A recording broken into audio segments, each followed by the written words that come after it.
खुद भी नहीं भारत के बारे में बात करनी, लफ्ज़ी लिए और दूसरों का भी मना किया कि भारत के खिलाफ बयान नहीं देना। भारतीय वजीर आजम पाकिस्तान में होने वाले शंघाई ताउन तंजीम के इजलास में शिरकत नहीं करेंगे। ये तो हो ही नहीं सकता, ऐसे नहीं चलेगा, ये नहीं हो सकता कि भारतीय वजीर आजम शंघाई ताउन तंजीम के इजलास में शिरकत नहीं करेंगे। भारत के साथ अच्छे ताल्लुकात की ख्वाहिश का इजहार किया था और यहाँ तक कह दिया था कि अमन के लिए भारत एक कदम चलेगा तो वो 10 कदम आगे बढ़ेंगे। भारतीय मीडिया का दावा, जराये के मुताबिक वजीर आजम शहबाज शरीफ की जानिब से भारतीय हम मनसब को दावतनामा 3 रोज पहले भेजा गया। इंडिया की तरक्की देखें, वहाँ पे डॉलर की कीमत देखें, वहाँ के मुआशी हालात देखें और अपने देखें।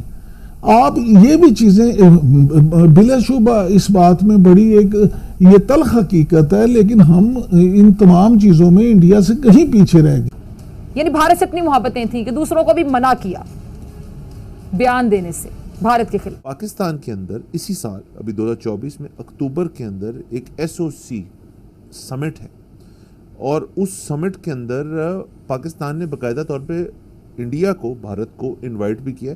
आया उनकी तरफ से जो इसका जवाब है अभी तक नहीं है, तो आप इसको लिंक कर लें कि चैंपियंस ट्रॉफी पे भी जवाब नहीं और SOC पे भी जवाब। जाने भारतीय वज़ीर आज़म नरेंद्र मोदी ने हमेशा की तरह अमन की ख्वाहिश को कमज़ोरी समझा, तकब्बुर कहें, अनापरस्ती कहें या फिर कुछ और। इंडिया के साथ तिजारत और इन चीज़ों की तरफ एक पॉजिटिव अप्रोच के लिए बढ़ते हैं और कोशिश करते हैं। कहीं ये सोच पनप रही है कि इंडिया के साथ ताल्लुकात नॉर्मलाइज करें और तिजारत वगैरह खोलें, बाकी मामला देखे जाएंगे। डॉलर हमारे पास है नहीं, मामला तो और खराबी की तरफ है, हमारे मुआशी हालत खराब है। मोदी जो हट धर्मी पर उतरा था, जिस मोदी की हुकूमत ने पाकिस्तान को FATF ब्लैक लिस्ट की दलदल में धकेलने की हर मुमकिन कोशिश की, बल्कि साजिश की, दुनिया में पाकिस्तान की साख मुतासिर करने के लिए जाली वेबसाइट्स का जाल बिछाया जो पाकिस्तान को नुकसान पहुंचाने की हर मुमकिन कोशिश करता रहा, जिसमें पाकिस्तान ने अमन की खातिर भारतीय इश्तियाल अंगेजियों का सब्र और तहम्मुल से जवाब दिया। सवाल तो उठता है ना, सवाल लात उठते हैं, सिर्फ सवाल नहीं। कश्मीर तो आज तक आज़ाद नहीं हो सका भाई, या तो आप एक दफ़ा फिर जंग करके कश्मीर आज़ाद करवा लें, और अगर आप इस काबिल नहीं हैं या आप किसी भी वजह से जंग नहीं करना चाहते तो फिर ताल्लुकात जो हैं मामूल के, जिससे आपके अवाम जो हैं वो उससे फ़ायदा हो सके, वो ताल्लुकात आप कायम कर लें। अब ये भी जो मामला आपने कहा बिल्कुल ऐसे ही है कि जब ये मामला हुआ अब 4-5 साल में, मुझे ये बताएं इससे आपने इंडिया पे क्या दबाव बढ़ा लिया? जो मोदी के यार का हमें ताना देता था, जिसने खुद भारत के आगे घुटने टेक दिए, अब आप मुझे जरा बताएं कि इसमें घुटने टेकने वाली कौन सी बात है?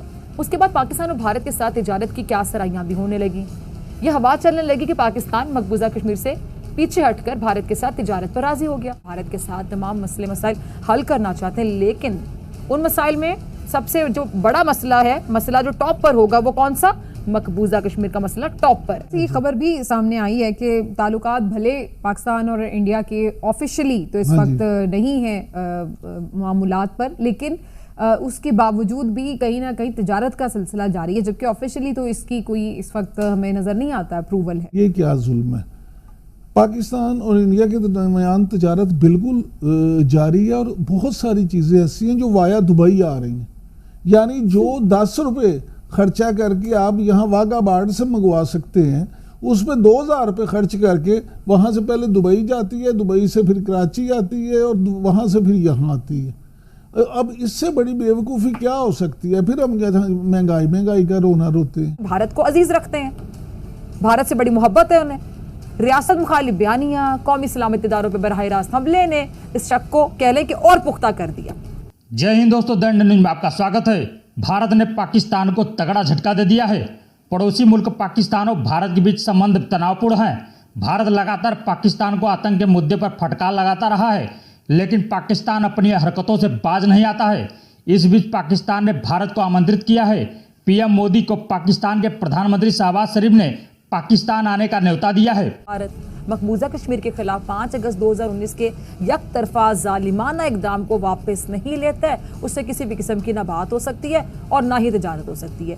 ऑपोजिशन जो आज को मोदी के यार का ताना दे रही, बाकायदा ताना, उनकी तो ये डोमेन ही नहीं है कि वो इस पर बात करें। तो देखिए, इंडिया के साथ हमारे जो इख्तलाफात हैं बिल्कुल वो अपनी जगह, ये लेकिन अगर आप एक चीज़ दाएं हाथ से कान पकड़ सकते हैं तो आपने ऊपर से आगे बाएं हाथ से ज़रूर पकड़ना।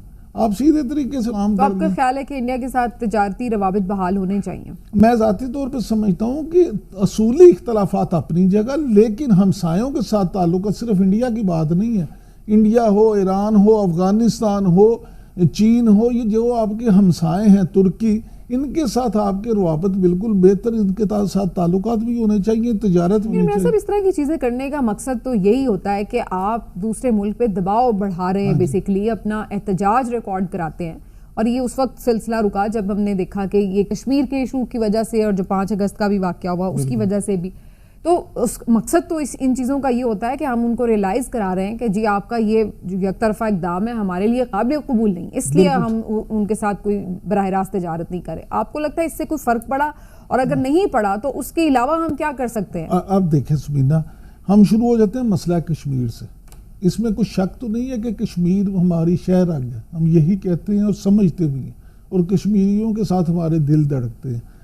लेकिन उसमें आप देखें कितनी दफ़ा इन 75, 76, 77 सालों में कितनी दफ़ा ताल्लुकात में उतार चढ़ाव आया, जंगें भी हुई, उसके बावजूद तजारत होती भी रही, बंद भी हो गई, सारी चीज़ें हो गई। नरेंद्र मोदी साहब जो हैं भारतीय वज़ीर आज़म, उनका एक त्यारा जो है वो वापस जब इंडिया भारत की तरफ जा रहा था तो उन्होंने एंटर की पाकिस्तानी एयर स्पेस। 2019 में जब टेंशन्स हाई थी तो ये एयर स्पेस की यूजेज जो है ये ख़त्म हो गई। साथ साथ मैं बताते चलूँ कि मुल्की वज़ीर आज़म जो होते हैं उनकी जो फ़्लाइट जब उड़ान लेती है तो उसका जो टैग होता है वो जैसे पाकिस्तान का, आई थिंक पाकिस्तान 1 है इस किस्म का है और उनका भी इस किस्म का होगा, तो उससे आइडेंटिफाई हो जाता है दीगर सिविल एविएशंस को, हमारी सिविल एविएशन और मुल्कों में ऑल कहलाई जाती है कि वो फिर उस फ्लाइट को अनहिंड्रड गुजरने देते हैं आपकी एयर स्पेस से। इंडिया पाकिस्तान के जो मसले मसाइल हैं उनके बायस ये चीज़ बड़ी देर से हुई नहीं थी, तो ये अभी